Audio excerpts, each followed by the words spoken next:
Earl Grey, hot. Scene. Oh, look who it is. Oh, no. Okay, hello. Welcome. You got the square. I'll get you. Here. Oh. Yeah, you're good. You're good. Okay. This is a new situation for the Picard maneuver, or not a new old situation. We're back. We're back, baby.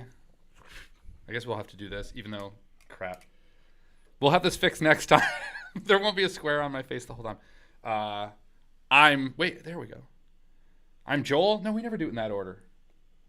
This is Tim. And I'm Joel. And welcome to the Card maneuver. Engage. No, we say that at the end. No, we say engage. Hope we kept you. We got to stop turning away from our mics there, Tim. Good call. Okay, well, so we are back at the original location that we kept saying we were going to go back to for our broadcast, our podcast. We kept hinting at it like a cliffhanger ending. Every episode, you thought we'd start back in the office, but we weren't. Now we are. Now we are back in the office. And if you see me hiding, it's because that stupid square on one of the cameras, which will be gone soon. Plus, you can address your audience right like this, Tim. Look, you'll see when your camera's on because the red light goes on. See that red light? A red light's on. It's like, where's my camera? Where's my camera? That's my camera. You only have one, Tim. I see. You don't have to be too excited. I mean, I have my own camera, though. That's cool. Yeah, we have the Tim cam, we have the Joel cam, and we have the square cam. It still favors you. Yeah, why is that? You'd think with the beard, it would actually make it harder to see that I'm a face. I think you're brighter than me. Maybe. Brighter personality. Maybe the beard anyway. acts as like one of those like light bouncers. Could be. Yeah. All right, we'll tell the folks what we're doing. We said, what did we say this was? Breaking news. Well, in the Star Trek Picard world, we're between episodes 10. We're between episodes 9, Vox was last week, and tomorrow, today's the day before, they will reveal the new episode, the last episode, Star Trek The Last Generation, episode 10 of season 3. So we're excited about seeing that because that's going to be the end. Wait. We're excited about the end? Well, we're excited to see what happens. Oh, like we're excited to see what happens. Yeah, okay, fair enough. Dang, I swear. Yeah, I'm excited about it because I think one thing that we've found is that we're both actually impressed with season 3. Well, I mean, there's pros and cons, but yeah, overall impressed with season 3. We're really excited right now. Really excited right now, and really excited for the finale. I mean, last episode, as everyone knows, we were on the Enterprise D, which was looking good. It was. Oh my goodness, it looked great. There was a photo of Will Wheaton. Actually, I think on his podcast, the Ready Room Brief, he had taken a tour. Yeah, pull that up there. We can do that now. We can pull up photos. Let's see Tim doing it. See, this is him doing it. He's pulling up a photo. We'll come back to me. So Tim's grabbing a photo of Will Wheaton on the Enterprise D. It was a really nice photo because Will looked just super happy to be there. Search those words and it'll pop up. Will Wheaton Enterprise D. Where's the photo? There was like a very That's clear. There it is. That's the one. Yeah, grab that, and we'll check it out. It's a tweet. It's a Twitter Oh well, here photo. can you? Oh, it's got Michael Lakota too. It? I'm even more excited about. Okay, that. so I didn't know. So he had cropped the photo. The version I saw was the cropped one. Oh, there's two. There's two shots. Okay. There's one with Mike. Yeah, that's the one I saw. And he's super psyched about because one thing that with the sort of modern technology, they've redone all the computer panels buttons and whatnot. So they're all like this is of course Michael Okada's original Leicar's design, timeless and graphic design, and there he is, super excited about being there too, and so yeah, I love Will this. Wheaton's excited about the screen. Will Wheaton's excited. Will Wheaton's excited about screen. I'm trying to just share this live stream on our Facebook right now too, so forgive me if I'm distracted here. There we go. Well, that's cool. Yeah, And, that's super cool. So I actually was saying, hey, let's do one of those classic things about how sets look different with different lighting versus, cinematic lighting, but the walls look super yellow there. That's true. You don't notice that necessarily. But yeah, what was I saying there? We're happy about this. Oh, I remember. It was that because, breaking news, Picard maneuver, and more. Yeah, there's other Star Trek news that's dropping, and then we could talk about that. We're going to talk about that, but I wanted to make one more prediction for the finale. Let's do it.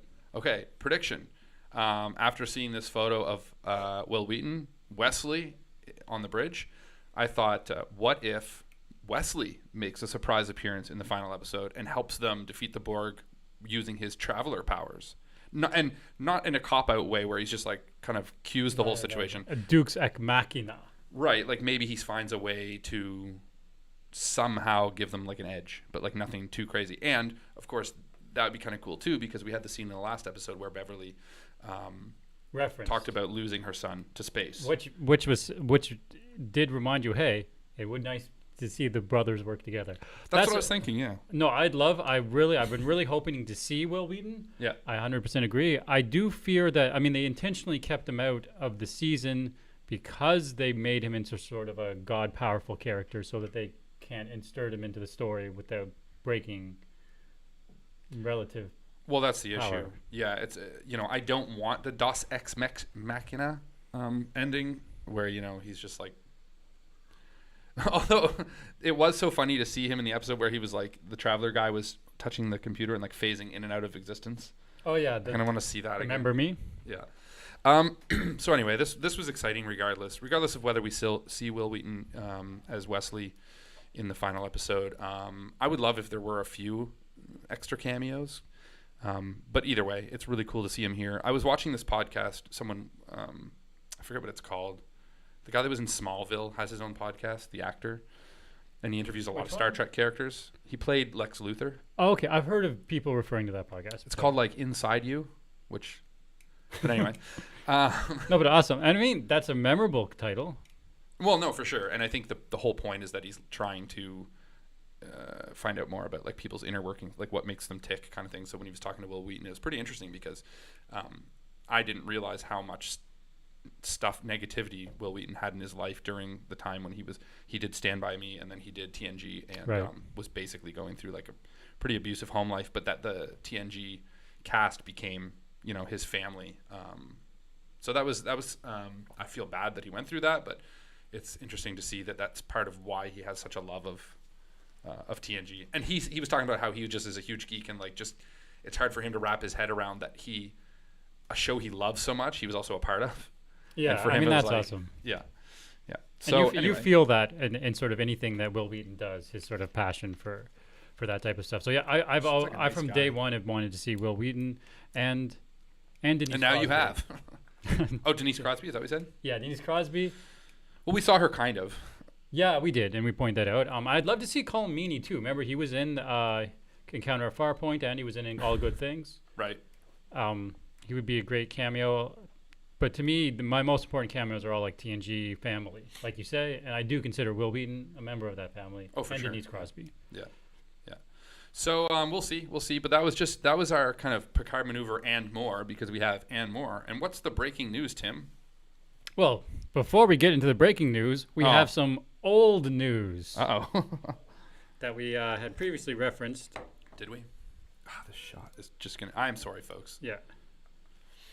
That's square. So there's over the last couple of weeks, there's been a lot of new announcements in the Star Trek universe, capitalizing on the at presence the successes of Picard, and they've announced a new TV series that's coming called the Starfleet Academy.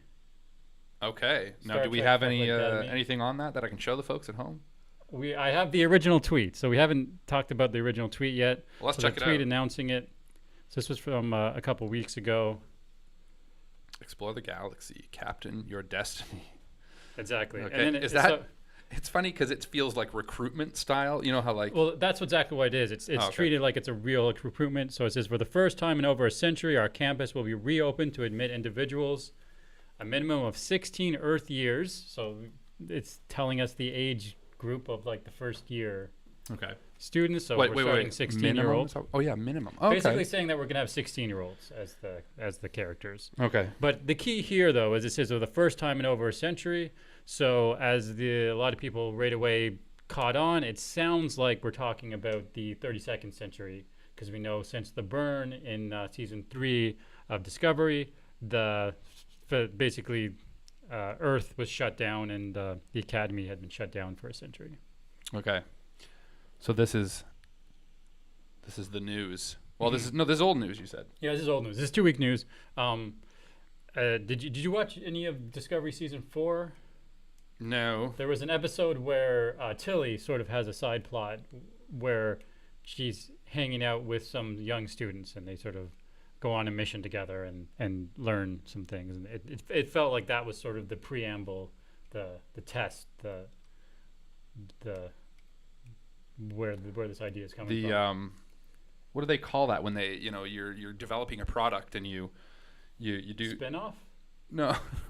But no, they did the same thing. So like in Star Trek The Next Generation, they had that disaster episode, if you remember that. So that's the one where Ro Laren, Deanna Troi, and Colm Meaney O'Brien there's a big disaster, and they're stuck on the bridge by themselves, and they sort of work together to try to figure out, like, they're worried that the rest of the ship, everyone's dead or something like that. Yes. They try to solve the problem, and that was sort of like them testing out how does Colm Meaney work out as a I see what you're saying. And they did the spin-off of Deep Space Nine, sort of. Yeah, I'm still looking for that word. When you test a product before it goes public, what do you call that? A beta testing? I don't know. That's not really what I'm thinking of. I also noticed, Tim, look, if we look at each other, the dot doesn't show up, or the square. Well, then... So this is the shot where we talk to each other, because if I go like this, there's a square, but like, this is the talk to each other shot. Well, that's good. The only problem with the talk to the color is I have to like move my neck talk around to the color. Move my neck around the mic. Oh, that's true. Yeah, and then your voice gets... We forgive us, folks. No, you forgive us for we're beta testing this. No, we're back in the office for the first time. We're Tilly testing. There we go. We'll coin that. So we're back in the office for the first time, or the studio. Why would I call it an office? This is a studio. And just the cutaway to you. And yes, we just reset up. Like I said, we're going to be fixing this camera so it doesn't have a square the whole time. But we're going to be doing the finale from this place, and then I'd like to propose that we do a few other Tilly tests of maybe.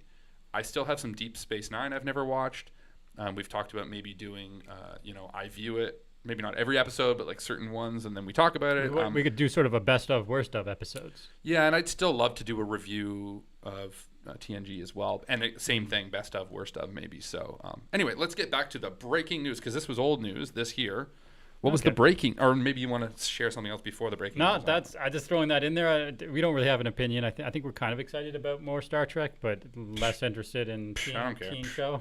I'm just kidding. No, I mean, it's good because maybe they get the younger crowd into Star Trek, which is always going to be a good thing. Seed Star Trek in a new generation. Yeah, recruit. Because they've already done that with Star Trek Prodigy. So that's like the 10-year-old. This is like the 16-year-old, and then they have the 20-year-old, and all the ages. And then there's like the old people like us who are just like nostalgia. Wait a minute. We're not the old. We're like middle. We're the middle old. We're not like admirals yet, like retired, like just commandeering ships. Or just asking Shaw to take a ship somewhere and not commandeering, shut down. Like loosely commandeering, I think. Talk to you this way so that the square doesn't follow me. Fair. Okay, so there is actually some news, some more exciting news in the Star Trek world from yesterday, and that is the announcement of Section 31 is finally happening. Michelle Yeoh's spin-off of Discovery with her character Giorgio. This was announced like back in season 2 of Discovery, which would have been 2018, 2019, years ago. Okay.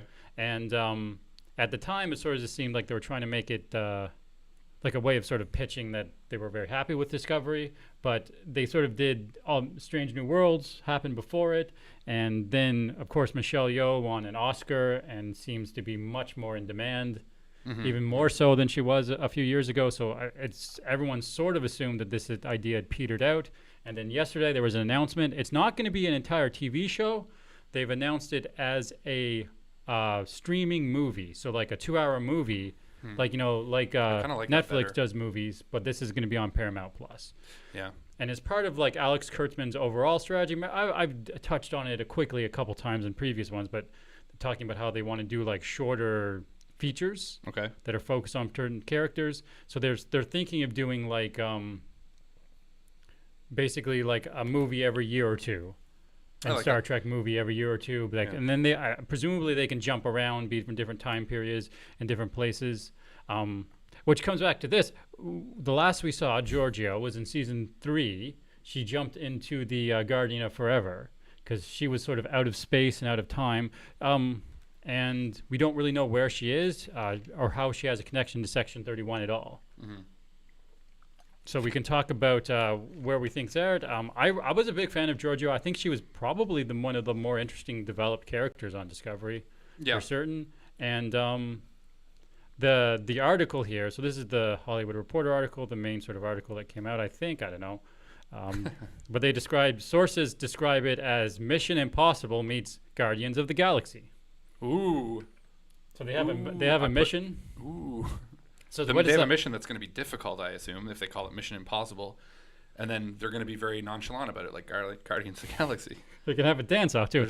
So, yeah, that's what I think of. Guardians of the Galaxy, I think of space dance-off. Mission Impossible, I think of that scene with the ropes where he's, like, trying to get down to the computer, but he's in the middle. They were lasers, I don't think. Oh, he was hanging from ropes, but there was lasers, right?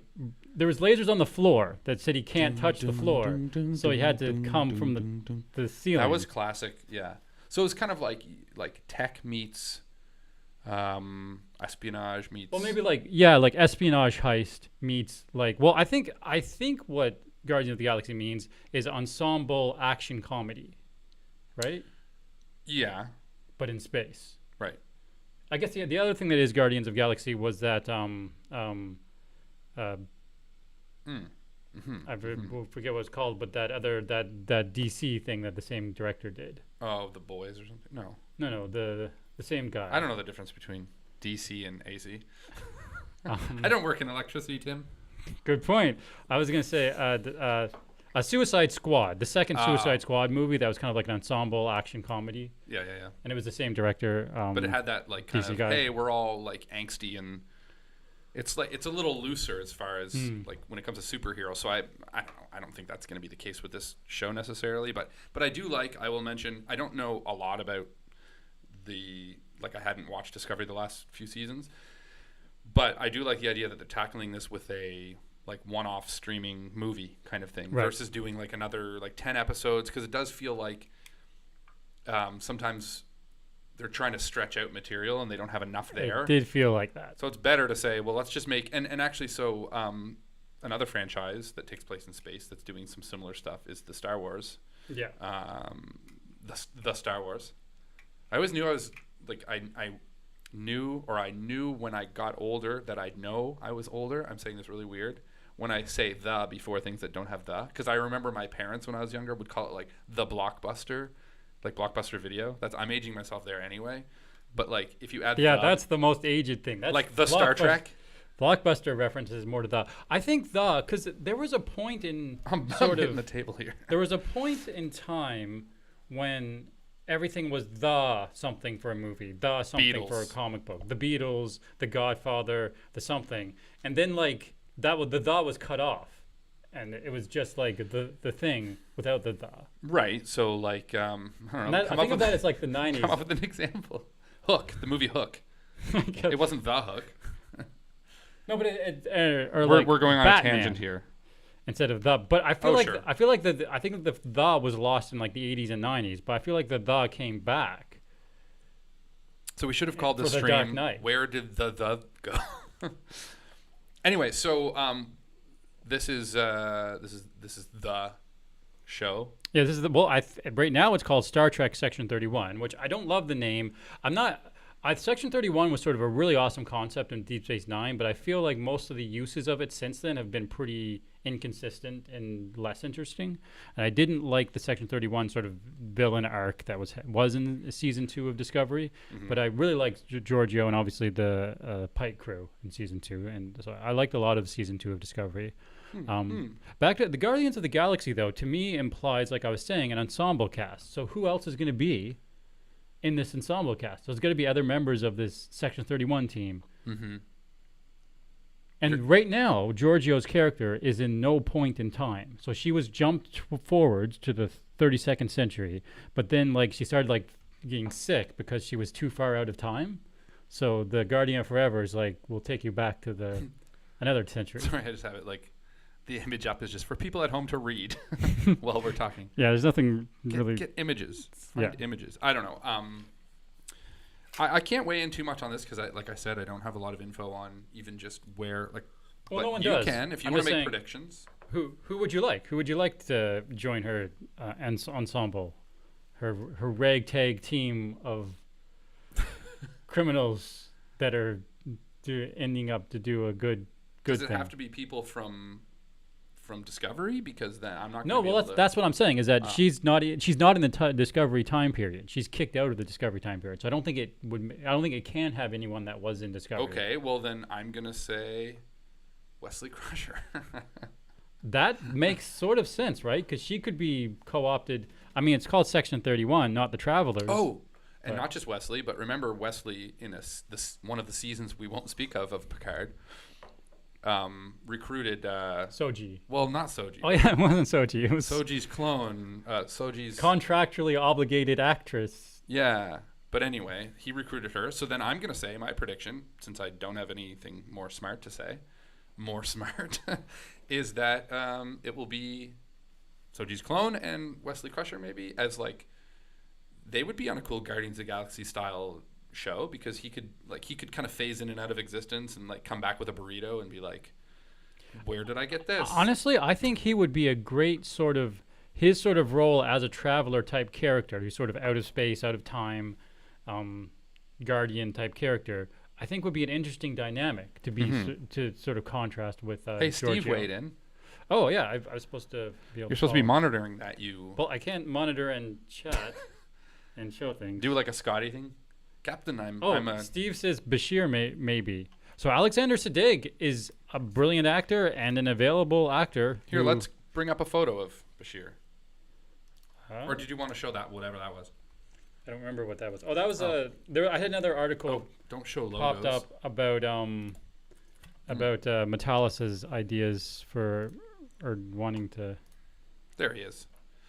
Is this who you mean? Who's that guy? Why is he there? I don't know. That's the guy from what is it, Vikings or something? Yeah, no, the other show. Our stream's gonna get pulled because we're like accidentally showing these.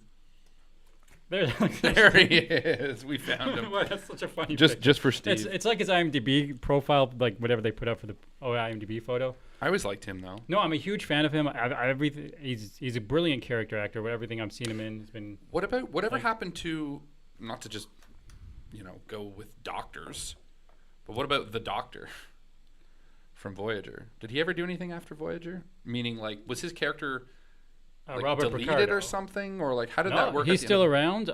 What was interesting with his character is that there was like 600 copies of him, because he was like an early version of the emergency medical hologram, and a bunch of 600 copies of him was basically relegated to just cleaning waste at computers because they came up with new versions that were better doctors. Yeah, it was sort of a precursor theme to what they tried to do in Picard season 1 with the Sense, so he was like a servant not role. Fair treatment and okay. But yeah, so the backstory of him is that there's like 600 of hymns out there, but they're doing like menial labor, but they all seem to have like what we saw of them, like a couple shots, they all seem to have like his pizzazz. So you could have him and then a bunch of other characters. That'd be cool. Yeah. Well, that's why. I mean, he was just such a great character, and he's a great actor. So, like, seeing him. Yeah, I'm a huge fan of him. He's available. Who I would just like to see more of, I guess, and just pulling from past Star Trek. Oh, how about who never really got a fair shake? I mean, he definitely did. He was the captain of the Enterprise, but Scott Bakula. Scott Bakula? Well, I'd just like to see him because I was so excited, and you know what? I didn't. In hindsight, Enterprise was like better than I remembered it being at the time. Like, it wasn't as bad as I think I thought it was, but I think no, he can't be in it because he would have died a long time ago. Never mind. Well, I didn't notice it, but he's apparent. I think his body was referenced also have been at Daystrom Station with Kirk. So time travel. Oh no, yeah, they just reanimate him. No, he would. Well, yeah, he actually because he was in. He had a bunch. They had a temporal Cold War time travel Yeah. arc plot that didn't really go anywhere. But he did time travel, and he time traveled all around. So he lived a long time. So I didn't realize I'd put that back up. But he's just chilling. He's just hanging out. But Alexander Sadigma makes more. He was in Section 31, though. It makes sense for him to have gone back into Section 31 because the original stories around Section 31. Deep Space He's a big Nine part of that arc with the changelings, which we loved from Picard. In Deep Space Nine, I know that, and I know enough about him to know that, and enough about Deep Space Nine to know that he was the one that. Should I search up Robert Picardo? Yeah, let's see. You know what? Robert Picardo was also in a film that I loved as a kid called Inner Space, and he played a character called the Cowboy. Oh, there he is. Oh man. Yeah, he's just great. I mean, like you could just see when like you look at his face that he needs to be an actor. He just has so much character in his face. And then I like that he's holding a photo of himself with the tricorder and what is his other hand doing? It's scanning. So that's a medical tricorder. So the medical tricorder had that little piece on it. Mm-hmm. One thing you can notice is that this is something that this is something that you might have noticed in Star Trek, but particularly in Voyager, but pretty much any guy in Star Trek, when they would give them sideburns that sort of tapered off. Like that. See what I'm talking about there? Here, yes. Okay, yes. And here, move your mouse. I think it's right on the sideburns. I think that's his real sideburn. But I know for like Robert Duncan McNeil and for Garrett Wong, they had like fake sideburns. Like they had fake toupee sideburns because they didn't want to have those types of sideburns in real life. Well, they're not really very cool looking. No, but my story is that I grew up watching Star Trek, and I just lost that camera. Oh well, we just won't use it. I grew up watching Star Trek, and first of all I assumed having a sideburn that shape was normal. I thought that was like a normal haircut that people had, because that's just what everyone in Star Trek had. Yes. And it was super. Like if you look at like any of the movies, particularly like the motion picture. Can we get another photo of the sideburn? This is the breaking news now. Is the sideburn. The sideburn. Can I search? Actually, searching the motion picture sideburn doesn't work. I can say Star Trek. You're actually searching sideburn? Yeah, it's not working. I'll just say. Yeah, it's too specific. That's too I specific. also searched the motion Picard, so that won't work either. Confused. I like this though, that we're going down a weird rabbit hole of hairstyles that appeared. Yeah, okay, I see it. So here, let's. Oh shoot, that's a YouTube. Well, I'll just mute it. That's fine. We can show a YouTube clip. Just mute it. There we go. Here, we'll show it. Look at that. There's the sideburn. What is that? The other guy has it too. The guy behind him. It was sort of decided that supposed to be futuristic sideburns, and it goes back to the original series, that everyone had these sort of tapered forward sideburns. And if you look at like Riker had it, and like I said, they had it throughout Voyager, throughout all of like classic Trek. They had these sideburns that I'd seen it all on Star Trek, but literally no one else ever had sideburns like that. Like I don't think anyone outside of Star Trek ever thought of like shaving a sideburn at an angle like that. Yeah, let's let it play out.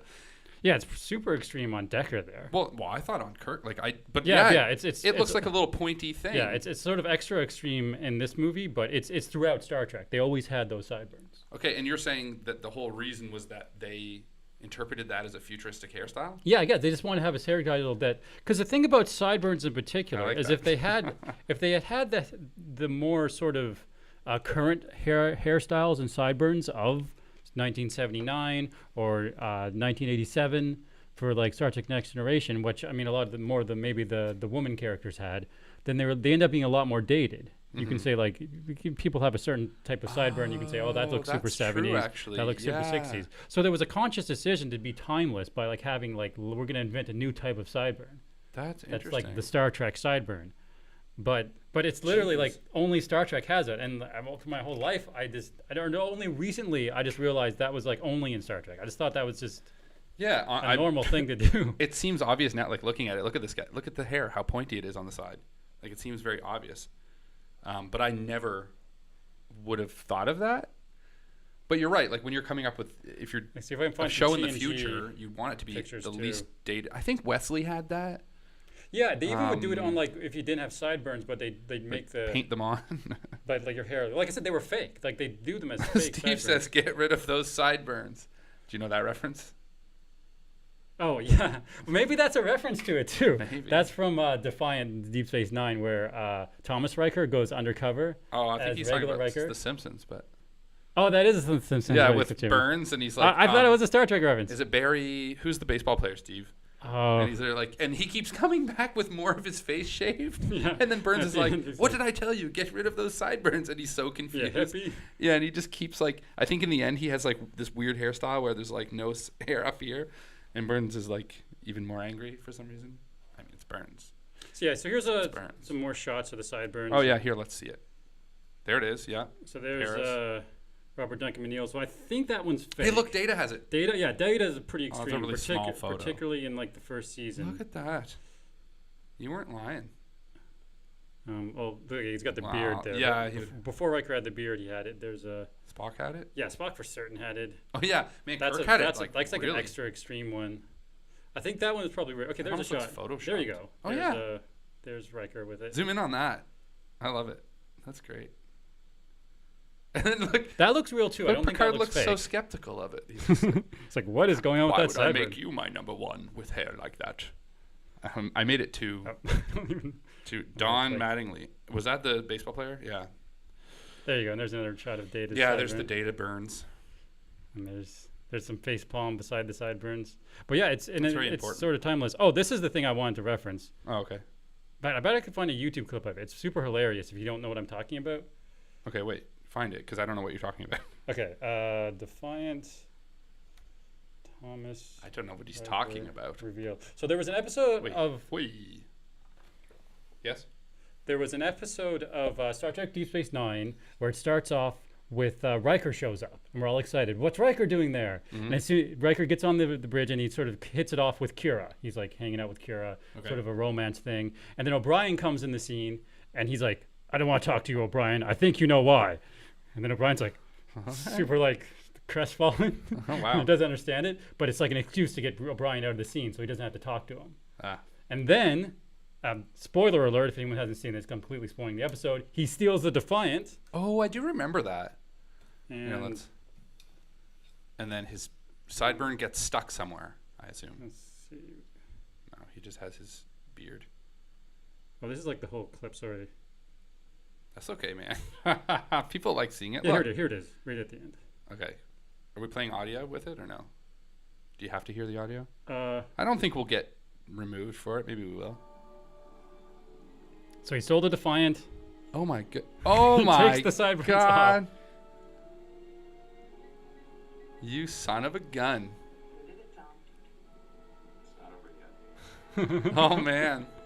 Talk about like Mission Impossible meets what was it again? Guardians of the Galaxy. Yeah, talk about Mission Impossible meets Guardians of the Galaxy. That's right there. Look at this guy. So That's maybe that's it's a playing reference. more. Oh. It's playing more. I love it. Well, that makes sense. So maybe I don't know. Maybe that's a reference to those sideburns, but it's a crazy reveal to reveal that it's not really Riker. It's his evil twin, or sort of like What was his name, heroic the twin? Was it Thomas Riker. So it's like Thomas, William right. Thomas, his middle name. But I mean, obviously that's bonkers. Why don't you just wait 5 days and then you can grow a beard? Like it doesn't make any sense to have I love it. fake sideburns so that you can have a real goatee. Yeah, the amount of hair he removed would literally be like 4 days of growth. Yeah, probably. exactly. Like it literally would be make way more sense to just wait 4 days. And who's to say that Riker can't trim his beard a little bit and untrim? Like Yeah, guys go. I have different length beard every day. sure. Basically, Fair enough. basically. Oh man. And Basically. but it's perfect for So basic. a reveal. How do you bring up the comments on this setup here? I closed There's it. a way It to doesn't have matter. I don't really care. Window. I don't know. really I care. always just looked here. Oh, I won't do it now though. Oh, you can now. I closed it. Yeah. So, but that's what's awesome about. That's what so we wanted to do. This was going to be kind of a shorter episode today because we wanted to test our setup. We Yeah. wanted to make sure we knew what we were doing, which we kind of do. I think the mics are working, everything's working. But Yeah. and because we wanted to be ready for the big. Really, I mean, there was some breaking news, but really, we wanted to be ready for the big Finale. finale. So when are we going to do that? This weekend? I think we should do Sunday. I think Yeah. Sunday's been working out. I think we're gonna do maybe a big like viewing hangout. Like, well, at least you and I and Steve. My brother actually just messaged me and asked if I wanted to watch the finale with him as well. So maybe we can invite him, or I don't know. It'd be cool to watch with some people. Hopefully, it's lives up and we're not all watching it crying for the wrong reasons. But I'm excited about it. Michael Okoda said it was the best finale of a Star Trek show. What? Are you Yep. serious? Someone said that? Michael Okoda. Wow. Who's Michael Okoda? You know, the guy designed Likers. He was in that picture with Will Wheaton. Oh, yeah. But I mean, he worked on it, right? So he's gonna say something. It's an awesome show. It's like, Well, how much... but I think it's much gonna be hype? good. I think it's gonna continue playing to what we want to see. Mm-hmm. And I don't think it's gonna have time for the filler. It's gonna be all killer. I think so, yeah. And the last episode was kind of like that too. So I'm excited. I think it will be good. This Sunday, what's the date? April 24th? 22nd is Friday, is it? 23rd. I don't know. I'll look. But anyway, this Sunday, please join us as we look at the final episode, 23rd, and talk about it and let us know what you think. About leading up, sideburns. about sideburns. Let us know what you think about this season of Picard so far. What do you think is going to happen in the finale? And also, what do you think about these new shows that are coming out? And is there a show you'd like to see that they're not doing? Because I think they are exploring a lot of different aspects, like Starfleet Academy, and then like Section 31, like the spies, or like the underground Guardians of the Galaxy type people. And they're talking about legacy as well, right? We didn't talk about that. No, well, there hasn't been any announcements, but We can speculate. people are like saying that Metallis should do continue the story of Shaw and the Titan. Breaking news. We're going to speculate. Breaking news. You can break speculation.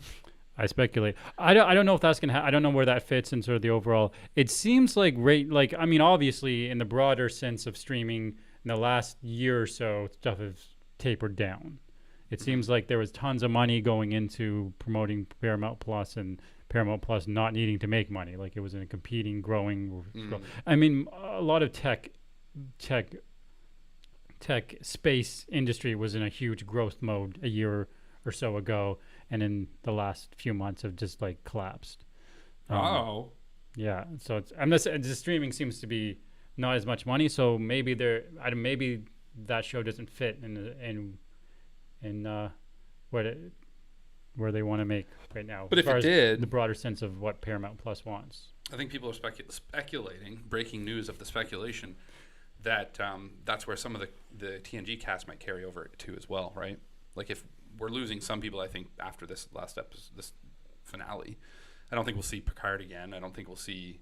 Right. I don't think we're gonna die, but yeah, I don't think we're gonna necessarily. I don't know. See We talked them about again. that. Yeah, watch our last stream, even though it ended early because the stream went down. But go watch that because we were talking about, do we think anyone's going to die? We all agreed that no, we don't think anyone's going to die. I think it already has happened. So when I think Metallis had said this season, it's nobody's safe. You just never know. It was kind of like one of those either tweets or something he said like before the season came out to kind of say like, oh, it's almost like He was just referring to Elnor. Was it Elnor? I was going to say, I mean, it could also be Shelby or Ro. Yeah. So, I mean, those are characters that we knew from TNG, and they are now dead in the storyline. Although I saw someone reviewing the Shelby, the phaser shots to Shelby, and they were kind of like here and here, and you could, but yeah, they hit her and then they cut. They cut, and then this person said later, like a few scenes later, you see someone get similar shots, but they're still alive. So he was like, I'm pulling that. Well, because what happens is that, and then the next scene, they do one of those classic, like, we're running from the phasers, and they're not effective phasers anymore. Right. Yeah. But there's no way to. I think she's dead. I think she's dead. And I think that's Metallis kind of being like, who knows? Anyone could die, but he literally brought back characters we hadn't seen in like 20 years, and then, which still whatever. It's I liked seeing them. It's kind of sad though that the characters that we did see that we hadn't seen in a long time both died. That's a little bit unfortunate. They were kind of introduced to die. Yeah. We got sort of some closure between Ro and Picard. Yeah, that's true. Yeah, that scene was effective. We didn't have any closure with Shelby though. Well, they kind of had closure for her in TNG when she, like, everyone was happy with her when that episode ended. Best of both worlds, because Riker was like, and she was like, and then Picard was like, well, no, he was more like, I just went through a horrible traumatic experience. Yeah, I had forgotten at the end of that episode that Picard still had a few like things attached to him. And his parietal lobe and prefrontal cortex had genetically been modified. Apparently. But we didn't know then. But you could, now watching back, I could totally tell though. It's like when that episode ended, I was like, I see it. I see it in his eye. You can see the genetic modification. I'm joshing. Okay, so that's basically all we, I think, wanted to do. Yeah, I think we covered everything we need to. Let's take her out. Oh shoot, I drank. Wait.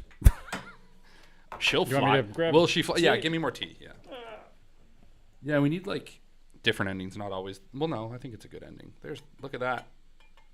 Nice Careful. tea pouring shot all over top of all of our like expensive technology here. Yeah, that was bad. Hey, if we live streamed that, it might be funny though. People would be like, "Hey, Tim just ruined all their gear." What kind of instruments behind me there? You want to take a guess, Tim? What brand do you think that is? That's a. Don't read it. Just give me a guess. I already read it. As soon as you said don't read it, I look for the reading. I just like, because remember I used to ask you with motorcycles, I'd be like, what size is that? And you'd be like, that's a 8894. Yeah, people I need to know ridiculed motorcycles. that. Yeah, Tim's not a motorcycle fan, even though he rode one here. They can't prove you didn't, so I can say that. And now you're screwed because you're like, oh no, everyone thinks I ride a motorcycle now.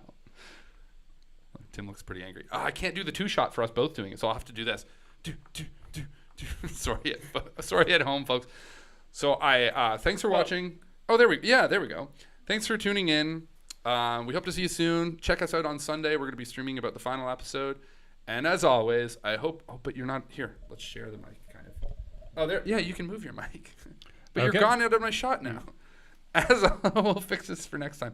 And as always, I hope we kept you engaged. You started saying it before I did, you son of a gun. Well, It's okay. It worked out. Bye.